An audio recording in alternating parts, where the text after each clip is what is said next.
This is case number 18-241991G, strike that 991. It's a suffix there. This is Jones Owenu versus Reina Al-Haj. Just one moment, make sure I've got that. Morning, Your Honor. All right. Look like there are other defendants in this at all. Your appearance for the plaintiff in this matter, please. If it please the court, David Palmieri for the plaintiff.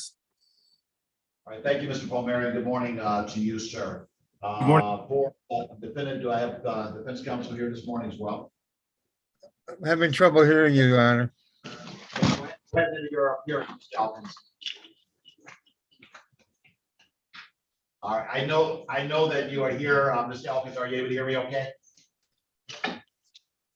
Judge, I'm having trouble hearing you. I don't know if it's, I got mine turned up all the way. Got it. All right, Mr. Palmieri, why don't you say something? Maybe he can hear you a little bit better. Thank you. Unfortunately, what I have to tell the court this morning is that I received an email from Mr. Elkins this morning, bright and early, conveying a doctor's letter that tells us that very recently the defendant in this case has had a stroke, and his doctor has advised him he cannot, for reasons of health, participate in any kind of a trial today. We are set for trial today. I am not altogether naive. I called the number on the doctor's letterhead, and he is a real doctor with a real office and a real practice. He's a Beaumont doctor, as a matter of fact. Consequently, it does appear to me that the defendant is unable to attend his trial for reasons of health. It does appear plausible, and that would be so. So I'll leave it to Mr. Elkins to ask for some relief. Well, Your Honor, the fact is I need my client to proceed at this point. He was ready to go back to Nigeria to finalize the release of the vehicle. He can't travel right now. It's gonna take a little while before he can get that organized. All right, well, certainly regards to defendant in regard to defendant's health in this matter, that is a most important consideration in terms of how the court approaches this matter. It is set on for trial. I will go ahead and adjourn the trial in this matter. And what I'm going to do is I'm going to set this. I'm going to set it for a review. This is on my, of course, on my calendar, so I can. And it's set for a bench trial, so I can set it in pretty short notice. So what I'm going to do is I'm going to review it in maybe 6 weeks to see where things are, and if the parties are able, if the parties appear that they're able to begin to move forward, then maybe 2 weeks out from that time I'll bring it in for a jury trial. Excuse me, for a bench trial. If health issues are yet lingering, then the court will make some decisions in that regard on the next action date. So I'm going to review it in 6 weeks. That's going to put us into the month of August. So I'm going to be looking at this August the 16th, 2022, and I'll set the matter on for 10 o'clock a.m.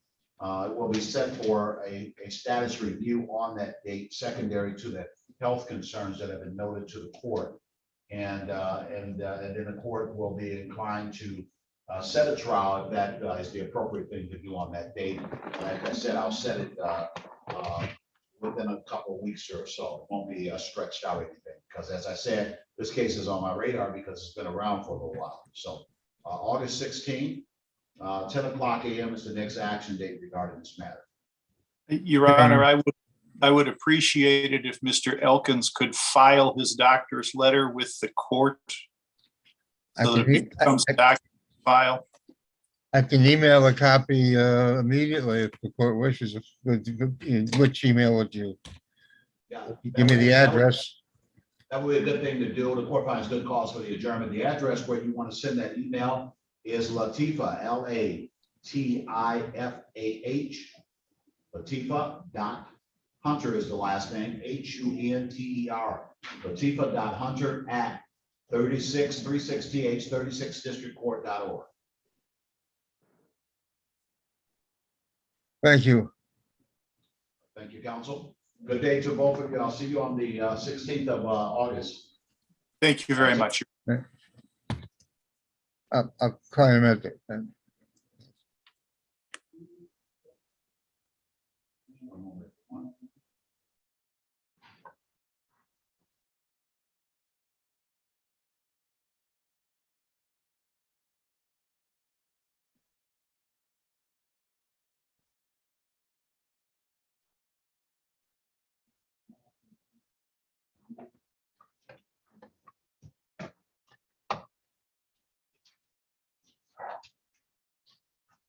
All right, the court calls case number 21-164-917.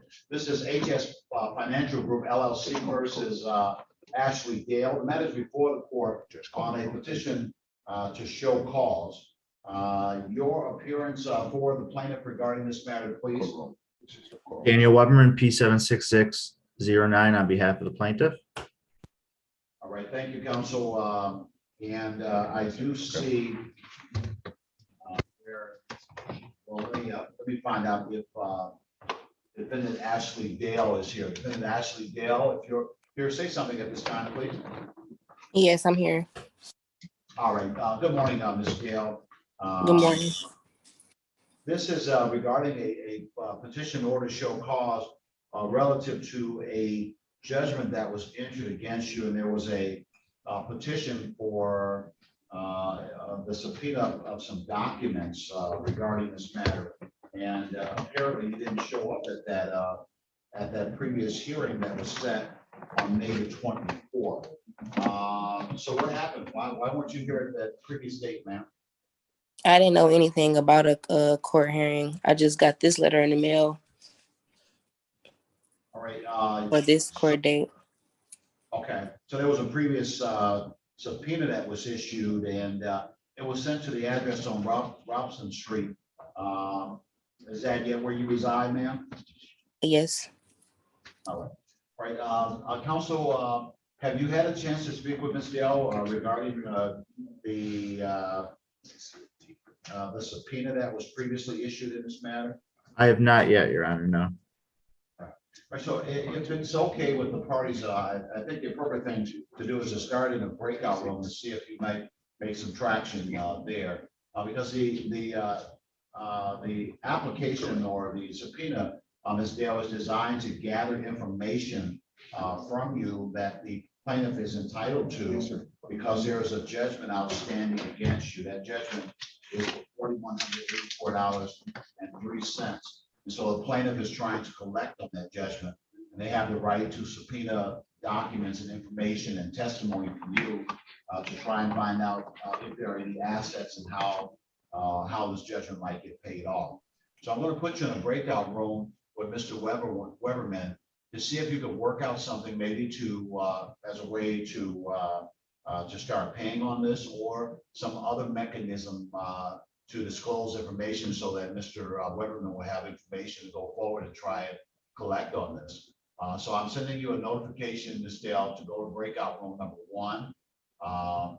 And then you'll be able to come back in the courtroom afterwards so I can know the status of things. All right, so go ahead and click in to breakout room number 1, and Mr. Weberman will click in to the same. All right. All right. Thank you, Mr. Weberman.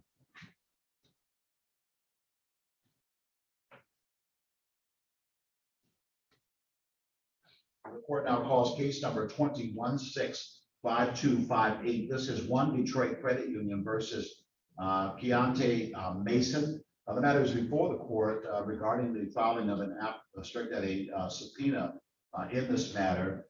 That subpoena was filed as a result of the plaintiff's effort to collect on a judgment that was entered in this matter. Judgment was entered on the 19th of April 2021. The judgment amount is $5,293.21. Your appearance for the plaintiff in this matter, please. Good morning, Judge. My name is Catherine Hartkoff, and I'm appearing on behalf of the Plaintiff Credit Union. Thank you, Ms. Hartkamp. Your P number, if you will, for the record, ma'am. It's 73650, Judge. All right, thank you, Counsel. Good morning to you. I'm looking now to see if I have Keontae Mason on the Zoom. If you're on the Zoom, please say something at this time. The court again is looking for Keontae Mason, a person residing purportedly on East State Fair Street in the city of Detroit. Judge, I'm sorry, if I could so clarify, I'm here for One Detroit Credit Union on another matter, so I need to withdraw my appearance for this matter. I apologize, I misheard the case. I'm sticking around though, because I do represent One Detroit on another matter. Got you. Thank you, Counsel.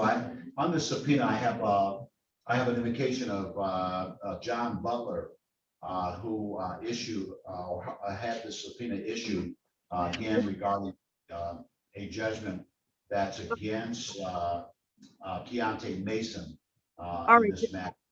Hang on, Judge. You know what? I'm here on another matter, but that is our law firm. John Butler is the principal of our law firm, Butler Rouse Oberle. Let me look at something here. What I'm here on, Judge, is the Nicole Lucas matter, but if need be, I can pull up that file and let me check something. I can check something out here, Judge, if we want to, if we can pass this matter real quickly, this Keontae Mason. What I'm going to do is I'm going to go ahead and deal with the Nicole Lucas matter, and then we'll come back to the matter that we're talking about right now. So That's great. I'm going to do it in this order, Madam Counsel. I'm going to deal with Oakland Community College. That's somebody else, and then I'm coming to you first of all with One Detroit versus Nicole Lucas, and then we'll go back to One Detroit versus Keontae Mason. All right.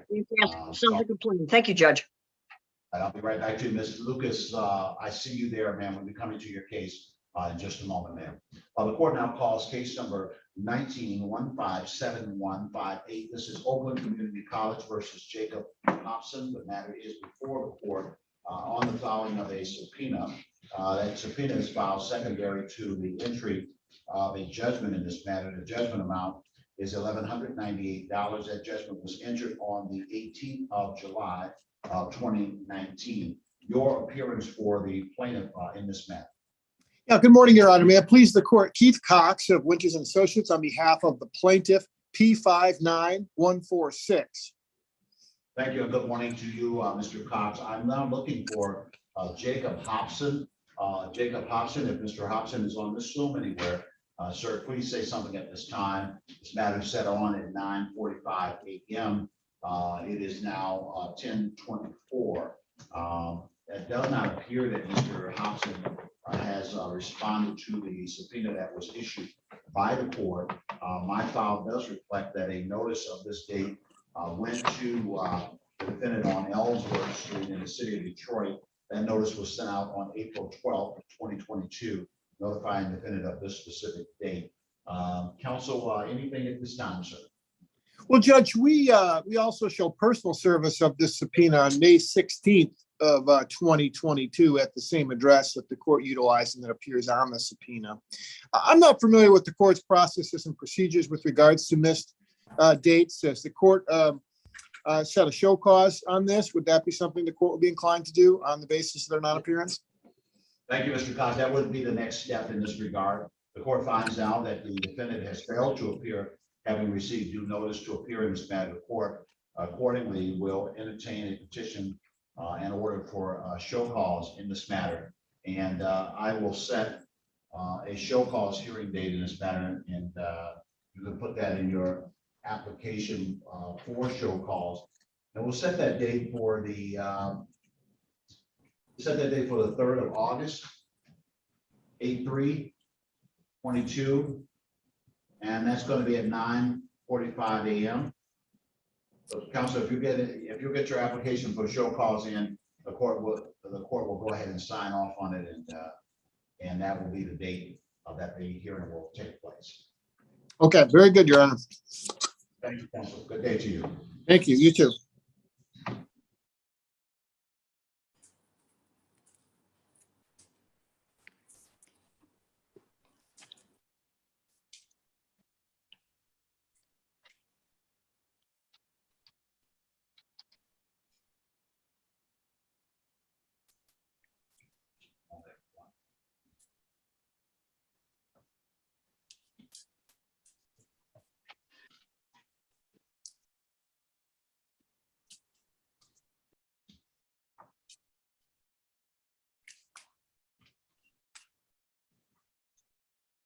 All right, this is case number 21-65555. This is One Detroit Credit Union versus Nicole Lucas.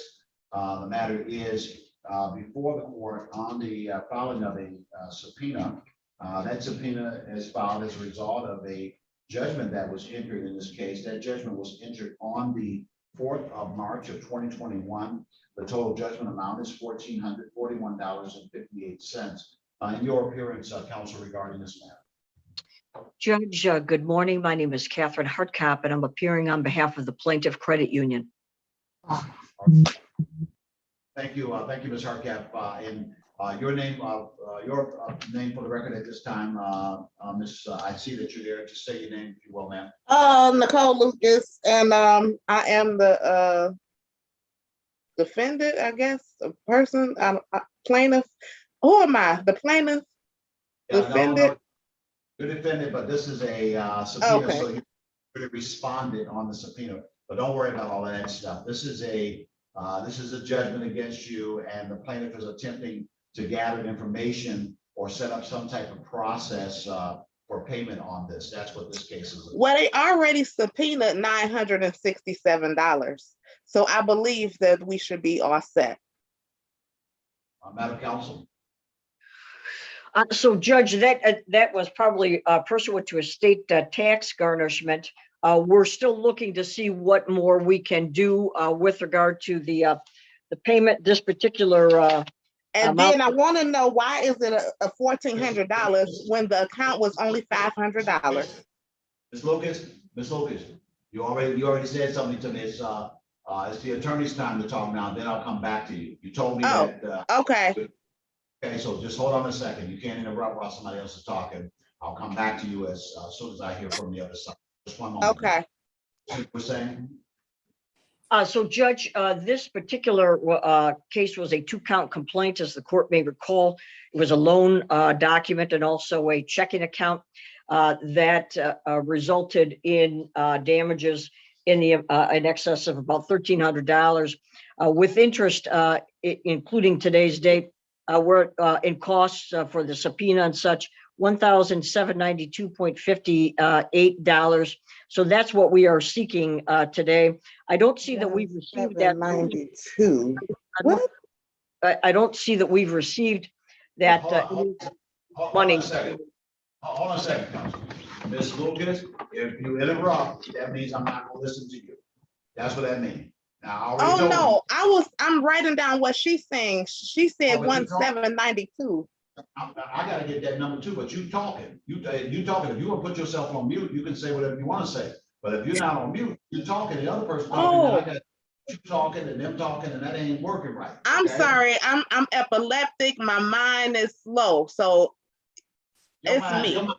Your mind ain't that slow. Just, I'll be back to you in just a moment. All right? All right, so Counsel, what number you said is the balance on this? On today's, as of today's date, Judge, $1,792.58. All right, now, there was, I heard a statement that there was a garnishment of some $900 or something. Has that been deducted from this amount? We've not received any. I'm looking right at our most current set of tabulations here, Judge. It does not appear that we've received those monies. Any monies, we do really promptly post on these things. So we've got a pretty good balance. But I don't see that as of yesterday. All right. So Doesn't mean Ms. it's not Lucas, coming, Judge. I didn't hear you. I didn't hear your last thing, Counsel. Doesn't mean it's not coming though, Judge. And I'm Got it. surmising that it's from a garnishment. I don't have that in my system. So I'm going to ask Miss, in a judgment creditor examination, I would ask Miss Lucas for a little bit more information on that. Sometimes she knows things before we even get that from any employer or a state tax garnishment. Right. All right, got it.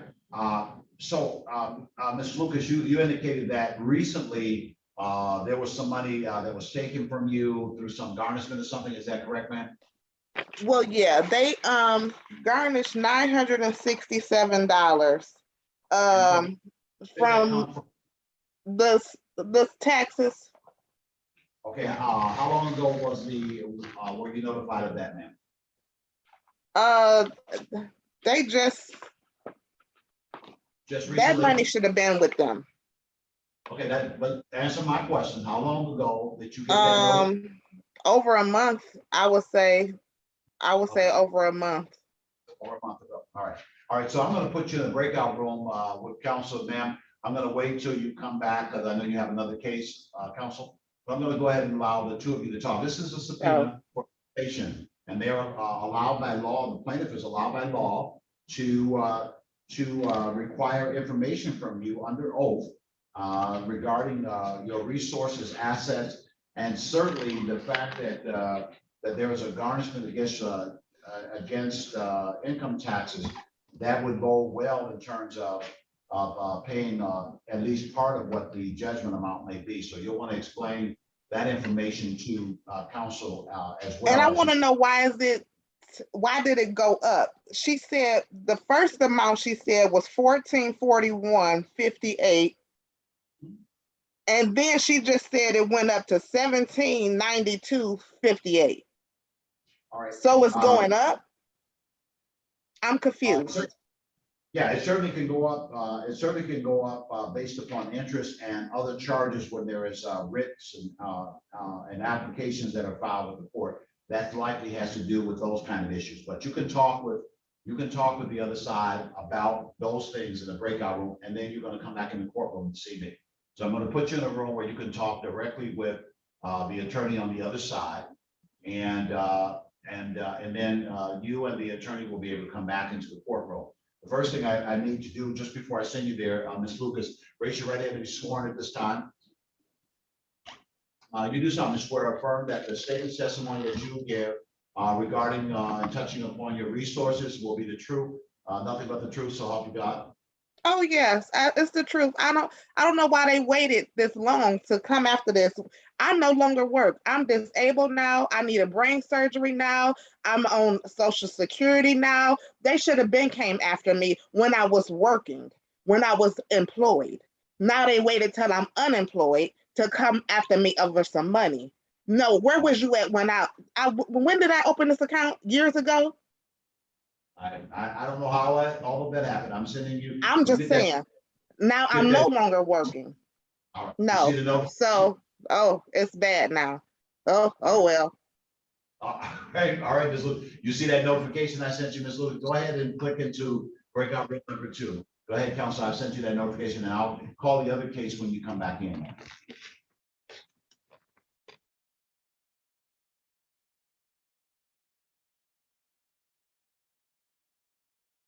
Okay, we're back on the record with Mr. Weberman's case. Let's see which one that was. I believe that's. All right, and I see Ms. Dale back. Counsel, I think I switched the file around or something. Yeah, I just wanted to let you know that we, I believe I gonna have a payment agreement. So I just have to confirm the amount, and we will send into the court an order. All right, and Ms. Dale, that makes sense to you, ma'am? Yes. All right. So regarding the suffix 4917, it appears that the parties have reached a way forward in this matter. And so the court will suspend the subpoena pending the resolution of this matter. All right. Right. Thank you, Your Honor. In this regard. Good day to the two of you. Thank you, counsel. Good day, Ms. Dale. Thank you. See you. Thank you.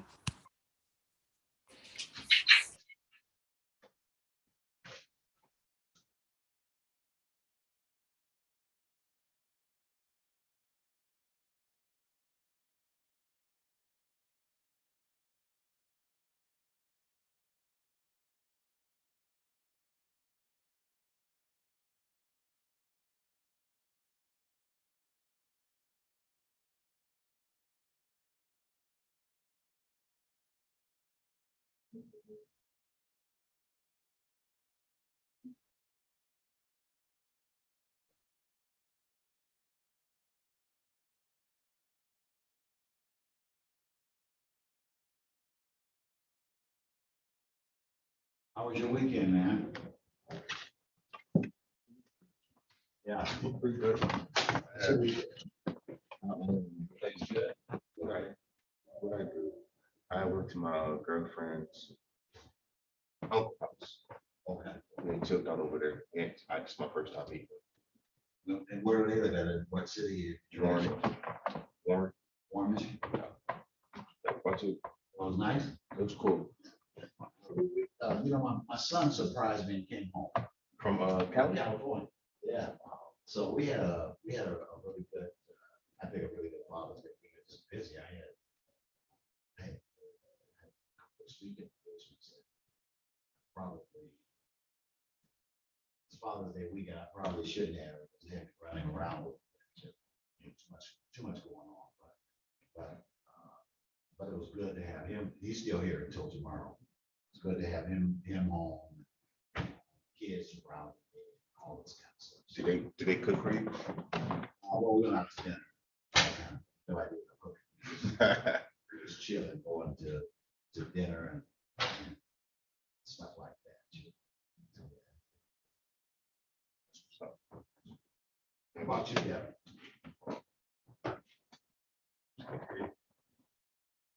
Never don't want to talk to me because. Hey, Judge.